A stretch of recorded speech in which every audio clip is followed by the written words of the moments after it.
क्यों गलत है ये मैं बताता हूं, दर्शक देख रहे हैं। जब ये कहते हैं गाड़ी पलटवा दी तो ये भूल जाते हैं कि वो एनकाउंटर हुआ, न्यायालय ने पूरा संज्ञान लेते हुए उसमें कोई गलत टिप्पणी उत्तर प्रदेश सरकार के खिलाफ नहीं करी थी। और एक बात बता दूं, फर्क क्या है चित्रा जी, पहले अखिलेश यादव गाड़ी से निकलते थे, अतीक अहमद को कहते थे आजा मेरी गाड़ी में बैठ जा। आज जो माफिया है वो डर के कहता है कि नहीं गाड़ी पलट जाएगी। जनता खुश है और जो दंगाई थे, जो अपराधी थे, वो जेल की सलाखों के पीछे हैं, ना कि मुख्यमंत्री के साथ गाड़ी में बैठे हैं। जैसे बबुआ मुख्यमंत्री जिसको आधा मुख्यमंत्री बताया जाता था वो बैठाता है, ये फर्क आया है। और जहां तक ब्राह्मणों की बात है, सबसे ज्यादा सम्मान किसी ने किया है गुंडाराज तो अपराधीकरण को लेकर बार बार सभा पर सवाल उठते रहे। जितेंद्र जी आप जवाब दीजिएगा, लेकिन इन सब के बीच जब सबका सम्मान, इन सब के बीच इन सब के बीच दरअसल मुख्यमंत्री योगी आदित्यनाथ और पूर्व मुख्यमंत्री अखिलेश यादव की ओर से चुनाव लड़ने के भी संकेत दिए गए हैं। चुनाव लड़ने को लेकर चूंकि मौजूदा जिस तरह की परिस्थितियां हैं, यकीनन विधान परिषद से लोग आते रहे, लेकिन अब विधानसभा चुनाव में अगर दिग्गज मैदान में उतरेंगे तो किस तरह के समीकरण बैठेंगे या बिगड़ेंगे, दोनों ही नेताओं की ओर से क्या कुछ कहा गया है उसको सुनिए, उसके बाद चर्चा में आगे बढ़ेंगे। क्या काशी और अयोध्या के बाद लगता है कि मथुरा भी पार्टी के एजेंडे में है? और बड़ी चर्चा इस बात की है कि मुख्यमंत्री योगी आदित्यनाथ मथुरा से चुनाव भी लड़ेंगे। देखिए, चुनाव लड़ने का मेरा यहां से कोई कार्यक्रम नहीं है। पार्टी जहां से मुझे कहेगी वहां से लड़ेंगे, लेकिन मथुरा मेरा पावन धाम है और अपने पावन धाम से यह सौभाग्य हमें प्राप्त हो। कल मुख्यमंत्री योगी आदित्यनाथ ने ऐलान कर दिया है कि वो चुनाव लड़ेंगे, तो क्या अखिलेश यादव भी चुनाव लड़ेंगे? 2022 के चुनाव में खुद लड़ेंगे? मैं कितने चुनाव लड़ चुका हूँ, बड़े चुनाव लड़े हैं और समाजवादी पार्टी तय करेगी और हमारे लोग तय करेंगे तो चुनाव लड़ेंगे। कहाँ से लड़ेंगे? जो भी क्षेत्र समाजवादी पार्टी तय कर देगी, जहाँ के क्षेत्र के लोग बुलाएंगे उसी क्षेत्र से चुनाव लड़ जाऊंगा। ये माना जाए कि अखिलेश यादव 2022 का विधानसभा चुनाव लड़ने जा रहे हैं? पार्टी तय करेगी, मैं चुनाव लड़ूंगा।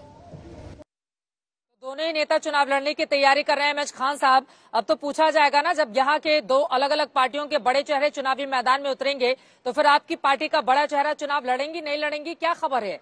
कुछ ब्रेकिंग न्यूज भी दीजिएगा दर्शकों को, क्या कर रही है आपकी मुखिया? देखिए, हर पार्टी की अपनी रणनीति होती है। हमारी पार्टी की अलग रणनीति है। हमारी पार्टी गरीब और गुरबा की पार्टी है। हमको जो निर्णय लेना होगा, हम भी हमारी पार्टी में निर्णय होगा।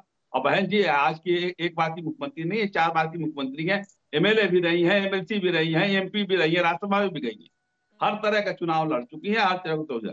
अब मैं जो मुद्दा आप उठा रहे थे उस पर ज्यादा मैं विस्तार से कर दूं कि देखिए, हमारी पार्टी ने ब्राह्मणों को 80 से 82 टिकट दिए थे और 12 से 14 मिनिस्टर बनाए थे। भारतीय जनता पार्टी के शासनकाल में 500 ब्राह्मणों की हत्या की गई और 100 ब्राह्मणों का इनकाउंटर किया गया है। और देखिए, खुशी दुबे को कोई नहीं भूल सकता। खुशी दुबे 3 दिन की ब्याहता नाबालिग लड़की है, अभी भी चार्जशीटेड नहीं है, उसको जेल में बंद कर रखा है। ब्राह्मणों के साथ अत्याचार किस तरह से किया है योगी आदित्यनाथ जी या शुक्ला जी, जो जिनको ब्राह्मणों का मुखिया बनाया गया है ना, गोरखपुर से एमएलए का चुनाव लड़ रहे थे। योगी आदित्यनाथ जी ने बीजेपी के मर्जी के खिलाफ अपने आदमी को लड़ा करके शुक्ला जी को हराया है। इसी योगी आदित्यनाथ जी ने हराया है, ऑन रिकॉर्ड है। और बीजेपी वाले योगी आदित्यनाथ जी का कुछ टेढ़ा नहीं कर पाए, ये टेढ़ा नहीं कुछ कर पाए। वहां भी लड़ाया था, कुशीनगर भी लड़ाया था, हम जानते हैं, कुशीनगर में भी लड़ाया था और शुक्ला जी को हराया योगी आदित्यनाथ जी ने, और अग्रवाल जी को जितवाया निर्दलीय हिंदू महासभा से। तो ये तो चरित्र है ब्राह्मणों के प्रति इनका।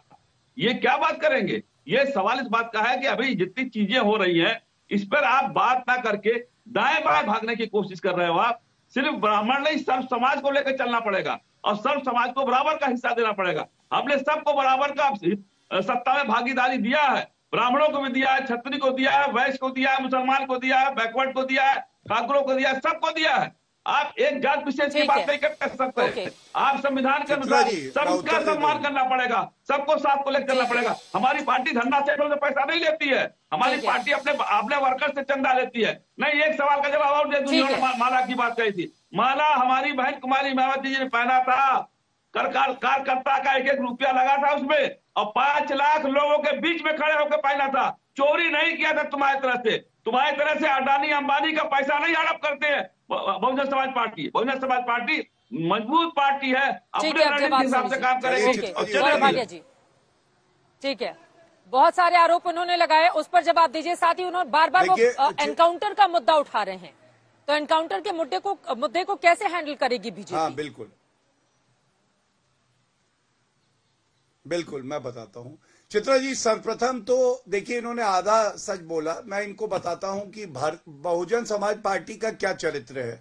बंद कमरों में तो धन्ना सेठों से रुपया लेती थी मायावती, टिकट तो बांटती थी मायावती, और बाहर जो आम जनता है उसका खून चूसती थी। अरे यार, चुप करा लीजिए चित्रा जी, इनकी बात सुनी थी। बताइए गोरखपुर का इलेक्शन अभी बोलूंगा पागल है, जैसे इन्होंने व्यक्तिगत टिप्पणी करी थी तो अच्छा नहीं लगेगा। प्लीज चित्रा, गोरखपुर में हराया ब्राह्मण को नहीं हराया, बताइए पहले इनको गोरखपुर में ब्राह्मण को हराया कि एक बार सुन लीजिए, आपने सवाल पूछा था, उसका जवाब तो सुन लीजिए। एमएच खान साहब, आपने बोल दी अपनी बात, अब जवाब तो सुन लीजिए। जनता कहेगी ये पागल हो गया, अब जवाब तो सुन लीजिए, उनको बोलने तो देंगे। अब जनता बोलेगी ये पागल हो गया। अब उनको बोलने देंगे या नहीं बोलने देंगे? पागल तुम हो यार, अब उनको बोलने तो दीजिए।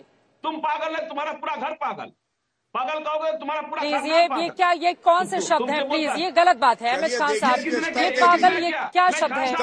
ये क्या शब्द है? इतने वरिष्ठ नेता हैं, आप किस तरह के शब्दों का और भाषा का इस्तेमाल कर रहे हैं? ये गलत बात है। ठीक है, नहीं, कोई किसी को पागल नहीं कहेगा, कोई किसी को पागल नहीं कहेगा। प्लीज कोई किसी को पागल नहीं कहेगा। गौरव भाटिया जी प्लीज, ठीक है, ओके। एमएच खान साहब आप सुन लीजिए, ओके, कोई किसी को पागल नहीं कहेगा, प्लीज।